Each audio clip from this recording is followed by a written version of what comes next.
हम अन्य संगठनों में कार्य किया, सभी के उसमें जो है हमने भिक्षा भी मांगी है, क्योंकि सबसे चंदा भी लिया था। ऐसे संगठन में हम जुड़े हुए, लेकिन कुछ समय पश्चात मुझे इस समण संघ के बारे में ज्ञान प्राप्त हुआ और ज्ञान प्राप्त होने के बाद में मैं इस समण संघ में कार्यरत। इस समण संघ में आने से मुझे बहुत ही खुशी और अपार हर्ष हो रहा, क्योंकि इस समण संघ में जो हमारे अन्य संगठन समाज में प्रचलित है वो इस समण संघ में नहीं है। क्योंकि पहली तो बुराई यही है कि भाई वो लोग चंदा मांगते, तो हमारे इस समण संघ में चंदे की कोई परिभाषा नहीं है, ना चंदा लिया जाता। पहला जो है हमारा नियम ये है कि इस समण संघ में केवल और केवल समण भाई है, वमन का कोई इसमें कोई स्थान नहीं। और इसमें जो है, जो हमारे इस परिवार में, हमारे ये संघ में या हमारे जो कुल में जो है हमारी जो बीमारियां हैं वो है जातिवाद।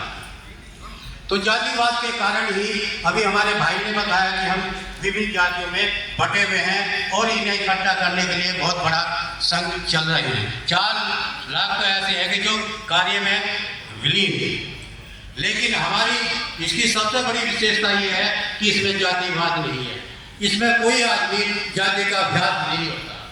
और एक इसका नियम ये है भाई, इसमें जो संघवाद सबसे ऊपर है, इसमें ना भाईवाद है, ना भतीजावाद है, ना क्षेत्रवाद है, ना परिवारवाद है, कुछ वाद नहीं है। इसमें जो वाद है सिर्फ संघवाद है। संघ में जो निर्णय लेगा वही संघ को, संघ के प्रत्येक सदस्य को वो मान्य होगा। और इसमें एक नियम ये भी है कि इसका कभी पंजीकरण नहीं होता, क्योंकि पंजीकरण जो है उस चीज का होता है जो एक व्यक्तिगत संपत्ति होती है। संपत्ति जैसे हमने कोई जमीन खरीदी तो उसका रजिस्ट्रेशन हुआ, हमने कोई कार खरीदी तो उसका रजिस्ट्रेशन हुआ, लेकिन हमारा जो समण संघ है 120 करोड़ व्यक्तियों का समण संघ है। अब 120 व्यक्तियों की कैसे रजिस्ट्री होगी? नहीं होने की, इसलिए इसमें कोई रजिस्ट्रेशन नहीं होता। और ये हमारे पुराने काल से ही, तब भगवान बुद्ध ने भी जब ये जो 19 साल के हुए, इन्होंने जो है संघ की दीक्षा ली थी, और दीक्षा लेने के बाद में फिर संघ में ये प्रचलित वो सम्मिलित हुए। उस समय भी कोई जातिवाद नहीं, कुछ नहीं था। और हमारे इस भारत में जो महाभारत कहलाया जाता है, इसमें कोई जाति नहीं थी, कोई धर्म नहीं था, कोई मंदिर नहीं था, कोई मस्जिद नहीं था, कोई भगवान नहीं था, कोई ईश्वर नहीं था, कोई अल्लाह नहीं था।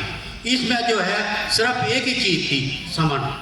हम सभी समण भाई बहनें हैं, और समण के व्यवहार से हम सब में बहुत ज़्यादा प्रचलित खुशी है, और मेरे परिवार में भी बहुत खुशी है। इसके बाद में जो है तो मुझे संघ से आदेश मिला, ठीक है, और मेरा ये बड़ा अनुभव हो रहा है, मुझे बड़ी खुशी हो रही है कि मैं समण संघ में हूँ। और इसी बात को मध्य रखते हुए मैं अपनी वाणी को विराम देता हूँ। अगर कोई मेरे से त्रुटि होगी हो तो सभी समण बहनों से और भाइयों से मेरा निवेदन है कि वो मुझे क्षमा करें, मुझे क्षमा करें, क्षमा करें। साधु साधु।